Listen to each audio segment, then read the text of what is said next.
So, week one brought a kind of frustration that lingers. Everyone wanted fireworks, a statement, something to light up the early season optimism. Instead, it was a collapse so one-sided that even the scoreboard didn't really capture how much the team fell apart. 33-8. A score that almost felt merciful when you actually watched the whole thing unfold. What hurt wasn't just the number itself, but how the Dolphins looked completely out of rhythm, disconnected, unable to respond when things turned bad.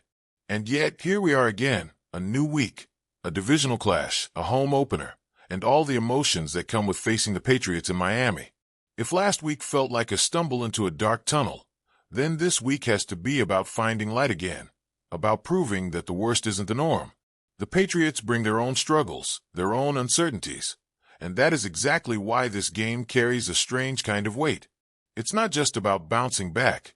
It's about showing fight at Hard Rock, about giving the fans something to hold on to. And so, bold thoughts, bold expectations rise again, because isn't that what makes the sport addictive? You take the punches, you take the disappointments, and then you start believing all over again. Miami running for over 150 yards. Does that sound ambitious? Maybe. But it also feels necessary, because in that disaster of a week one, when almost nothing worked, there was at least one spark worth noticing. Devon Achane, 7 carries, 55 yards, a sense that every time he touched the ball, he could slip through a crease and make something happen. Nearly 8 yards a carry. Small sample size, sure, but it looked alive in a way the rest of the offense didn't. When nothing else clicked, the ground game had a pulse. And maybe that's where the whole thing shifts this week. The Patriots have a reputation for discipline, for clamping down, but they aren't immune. They held the Raiders to just 56 rushing yards on 24 attempts. But the Raiders haven't been a consistent running team for a while now. Their blocking has been suspect, their rhythm up front shaky. Miami has its own issues with injuries. Austin Jackson, James Daniels, but then you watch the left side. Patrick Paul, Jonas Savaiania, and you see something that feels like potential. Holes opened, running lanes appeared, and suddenly it didn't feel impossible to imagine this group controlling the game through the run. 150 yards isn't just a number. It's a statement.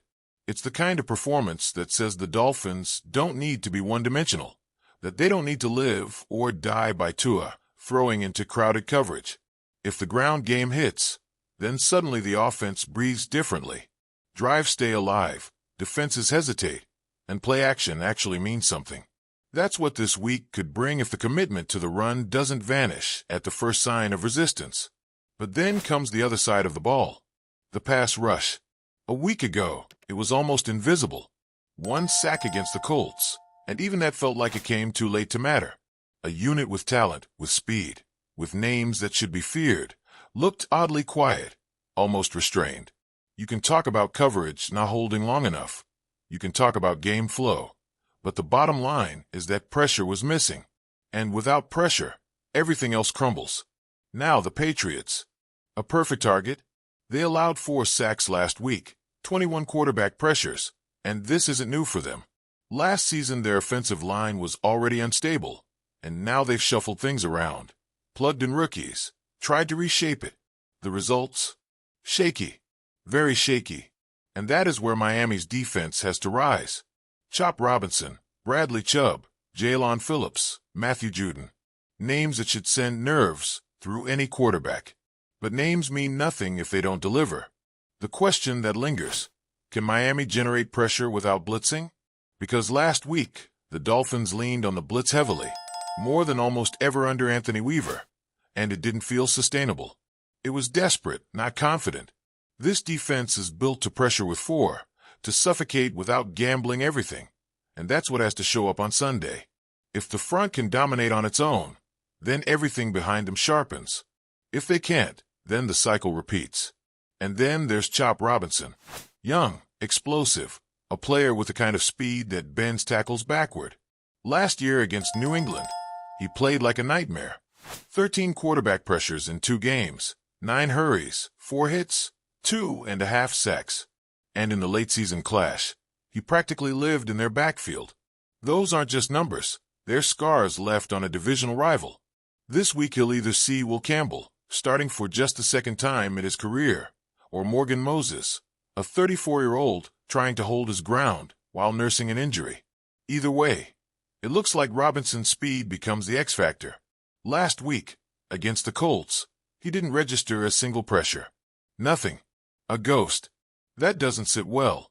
And players like him don't stay quiet 2 weeks in a row. If ever there was a game for him to explode, it's this one. A home opener under the heat against the Patriots. Defensive Player of the Week? Why not? The stage is there, the opponent vulnerable, the hunger obvious. And yet, even with these bold hopes, questions hang heavy. Can the Dolphins actually commit to what worked? Or will they panic back into predictable patterns? Will the offensive line hold long enough for a rhythm to form? Or will it crack under pressure and force desperate throws? Can the pass rush dominate without blitzing? Or will we see the same chasing, the same frustration? And if Chop Robinson really does turn the game into his personal highlight reel, will the rest of the defense rise around him? This isn't just about winning a divisional game. It's about identity. Week 1 stripped confidence away, left doubts lingering. This week has to answer them, not with perfection, but with fight, with plays that show resilience, with moments that spark belief again. Because one bad week doesn't have to define a season, but 2 in a row. That starts to shape a narrative that becomes harder to shake. Miami has the talent. That isn't in question. The run game flashed it, the pass rush holds it, and the pieces are there. The question is execution, consistency, and whether this team can handle adversity without unraveling. That's what Sunday brings. A chance to prove that the collapse in Week 1 was just that. A stumble, not a trend. The Patriots know this too. They know the Dolphins want redemption. They know Hard Rock will be loud, restless, demanding, and they'll come ready to spoil it. That's what makes this matchup burn hotter. It's not just about who's better on paper. It's about who steps into the moment and seizes it. Miami has to be that team. So maybe these predictions are bold. Maybe they lean on hope as much as logic. But isn't that the essence of the game? To believe when things look shaky. To expect greatness even after disappointment. To hold on to the idea that this week can be different. 150 rushing yards. 4 sacks or more. Chop Robinson making the league notice. They're more than just numbers. They're the kind of moments that can flip a narrative, that can turn doubt into momentum. And if they don't happen, then the questions only get louder, and the season starts to feel heavier than it should this early. But if they do, if Miami really does run through New England, if the pass rush suffocates, if Chop Robinson explodes under the lights, then suddenly last week fades into memory, and the season feels alive again. That's the edge of this game. The possibility of redemption. The possibility of frustration. Both hang in the balance. And on Sunday, at Hard Rock Stadium, we'll find out which way it swings.